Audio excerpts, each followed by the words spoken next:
Next city जो हम visit कर सकते हैं वो है चित्तौड़गढ़। ये एक हिस्टोरिकल सिटी है जो कि लोकेटेड है बैराज नदी के तट पर। चित्तौड़गढ़ सिटी माउंट आबू से 267 किलोमीटर और दिल्ली से 576 किलोमीटर की दूरी पर है। ये सिटी फेमस है अपने नेचुरल व्यू एंड टेम्पल्स के लिए। चित्तौड़गढ़ मेवाड़ की राजधानी भी रह चुकी है, जिसका पूरा नाम चित्रकूट भी रखा गया था। यही विक्रमादित्य जी का राज तिलक भी हुआ था।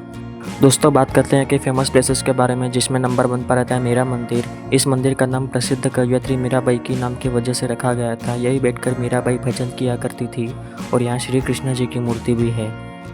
सेकंड नंबर पर आता है विजय स्तंभ, जिसे मेवाड़ के हिंदू राजपूत राजा राणा कुंभा ने सहारनपुर के युद्ध में महमूद खिलजी को हराकर अपनी जीत की खुशी में याद में बनवाया था 1448 में। दोस्तों, थर्ड नंबर पर आता है जौहर कुंड। जब अलाउद्दीन खिलजी ने चित्तौड़गढ़ के किले को चारों ओर से घेर लिया था, तब इसी लड़ाई में राजा रतन सिंह मारे गए। तब रानी पद्मावती और सारी दासियों ने मिलकर यही कुंड में कूदकर जौहर किया था। दोस्तों, ये जौहर इतिहास का सबसे बड़ा जौहर था। ये सिर्फ जौहर ही नहीं बल्कि राजपूताना वीरता और गौरव का प्रतीक भी था। नंबर 4 पर आता है गौमुख कुंड। कहा जाता है कि रानी पद्मावती इसी कुंड में आकर स्नान किया करती थी। चित्तौड़गढ़ का उद्गम स्थान भी इसी कुंड को माना जाता है। ये कुंड भगवान शिव जी को समर्पित है।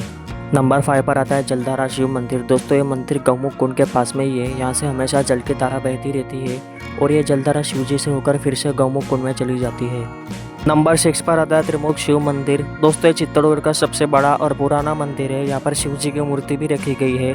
कहा जाता है कि रानी पद्मावती यही बैठकर शिव आराधना किया करती थी। नंबर 7 पर आता है कालिका माता मंदिर। दोस्तों, ये मंदिर महाराजा बप्पा रावल ने बनवाया था, लेकिन अलाउद्दीन खिलजी के आक्रमण के बाद इस मंदिर को बहुत नुकसान हो गया था। 14वीं सेंचुरी में महाराणा हमीर सिंह ने इस मंदिर का पुनर्निर्माण करवाया, जिसके बाद ये मंदिर कालिका मंदिर के नाम से जाना गया।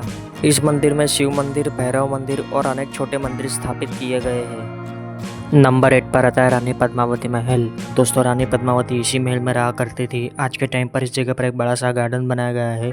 पद्मावती महल के पीछे एक तालाब के बीचों बीच एक जहाज महल है। यही से अलाउद्दीन खिलजी को रानी पद्मावती ने अपनी पहली झलक दिखाई थी।